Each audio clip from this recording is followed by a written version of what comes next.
Hi hi welcome to వేద vlogs. అందరికీ good morning అండి. ఈరోజైతే కార్తీక పౌర్ణమి.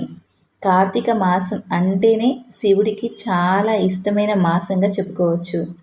పురాణాల ప్రకారం కార్తీక పౌర్ణమి అత్యంత పర్వదినమైన పండుగగా భావించి గుడికి వెళ్ళడం, ఈ కార్తీక దీపాలను వెలిగించడం, ఇంకా చెప్పాలంటే చాలామంది ఈ కార్తీక పౌర్ణమి రోజున నదీ స్నానాలను ఆచరిస్తూ ఉంటారు.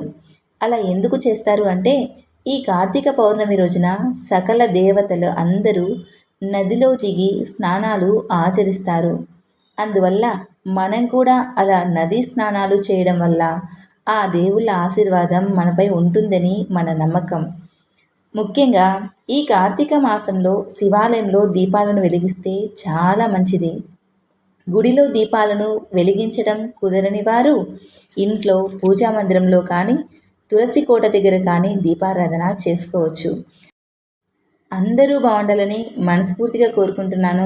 అందరూ బాగుండాలి, అందులో మేము కూడా ఉండాలి. ఆ శివయ్య ఆశీస్సులు అందరికీ ఉండాలని మనస్ఫూర్తిగా కోరుకుంటున్నానండి. Okay, bye friends.